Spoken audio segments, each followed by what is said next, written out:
प्रयागराज उमेश पाल हत्याकांड के बाद राजू पाल हत्याकांड के सबसे बड़े गवाह रुखसाना और साबिर को भी अब अपनी हत्या का डर सताने लगा है। उनका कहना है कि अतीक अहमद के शूटर मुबारक के द्वारा उन्हें लगातार मुकदमे से हटने की धमकी दी जा रही है और उन लोगों पर एक बार हमला भी किया जा चुका है। आपको बता दें, राजू पाल की हत्या के समय उसकी गाड़ी में सवार रुखसाना ने बताया कि वह पल बहुत ही डरावना था और आज भी मैं रातों में उस वारदात को याद करके डरते हुए सहम जाती हूं। अपनी सुरक्षा की मांग करते हुए उन्होंने कहा कि जैसे उमेश पाल की हत्या की गई है, उसके बाद से मुझे ये डर सता रहा है कि वो कभी भी मेरी और मेरे पति, जो इस मामले में गवाह हैं, दोनों की हत्या कर सकते हैं। इस बारे में और ज्यादा खुलासा करते हुए सादिक ने कहा कि राजू पाल के कहने पर मेरी पत्नी उसके घर जाने के लिए उसकी गाड़ी में बैठ गई और हत्यारों का शिकार हो गई। उसे भी 2 गोलियां लगी, पर हम दोनों ने डट कर मुकाबला किया और अतीक अहमद के सामने कभी अपने घुटने नहीं टेके।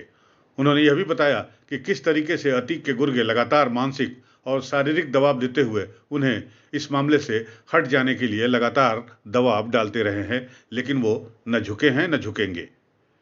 उन्होंने साफ कहा कि अब यह लड़ाई या तो मेरी मौत या अतीक की मौत, दोनों में से किसी के खात्मे होने के बाद ही खत्म होगी।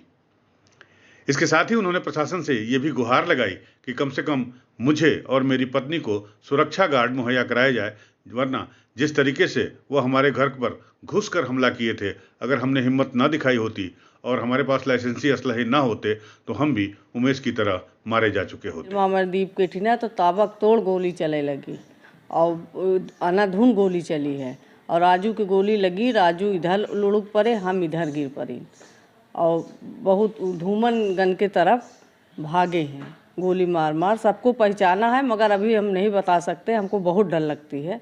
हम सीबीआई को बताया, हम कोर्ट में बताएंगे ये बात कि जिस तरीके से उमेश पाल की हत्या हुई है, क्या आपको सुरक्षा किस तरीके से समझते हैं? हाँ, हमको बहुत डर लगती है। जब से उमेश पाल मारे गए हमको भी बहुत धमकी मिलती है। हमारे गांव के एक अतीक का शूटर मुबारक है, बार बार धमकी दे रहा है कि तुमको केस में जैसे फंसा दिया है फिर फंसाएंगे और नहीं गवाही नहीं देना, नहीं वही उमेश की तरह वही हाल करेंगे तुम्हारे पूरे परिवार के। और हमें बहुत डर लगती है। साथ में कोई आया यहाँ पे? नहीं, कोई नहीं आया।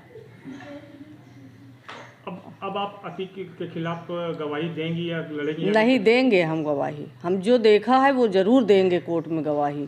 और यही से तो हमका धमकी बार बार मिला थी, हमारे पूरे परिवार का धमकी। और वो मुबारक उनके शूटर है, बराबर हमका धमकी देता है, बस कि इनका मत डावा।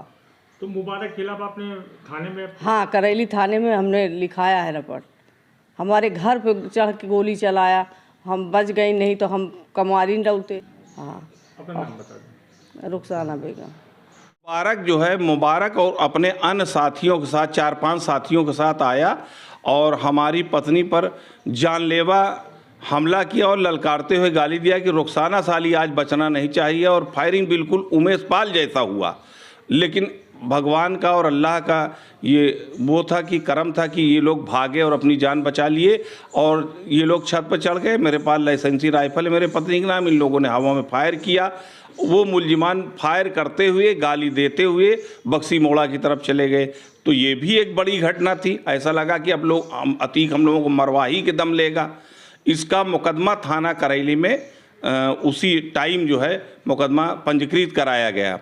और अभी उमेश पाल की घटना से पहले बिरादराना एक पंचायत हुई, उसमें भी तरह तरह के दबाव दिए गए हम लोगों को, लेकिन हम लोग अडिग रहे, नहीं मानेंगे, नहीं भाई हमारा जो होगा होगा।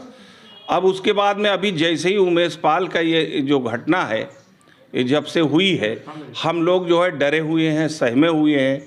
और हम लोग ये चाहते हैं कि हम लोगों को जो है कम से कम 3 सुरक्षाकर्मी दोनों लोगों को मिले। और क्योंकि हम 3-4 मुकदमे में हम लोग गवाह हैं। एक गैंगस्टर में हम गवाह हैं जो MLA MP कोर्ट में चल रहा है, दूसरा राजू पाल वाले मुकदमे में गवाह है, मेरा बेटा एक मुकदमे में गवाह है। तो मैं मुकदमे की पैरवी भी करता हूँ यहाँ से लेकर लखनऊ तक। तो कम से कम हम लोगों को सुरक्षा दी जाए ताकि हम लोग अपनी जान माल की सुरक्षा कर सकें। और रही बात अतीक की, इनसे लड़ने की, तो हम इनसे आखिरी सांस तक लड़ेंगे, चाहे मेरे पूरे परिवार की हत्या ही क्यों ना हो जाए। प्रयागराज से विमल श्रीवास्तव की रिपोर्ट।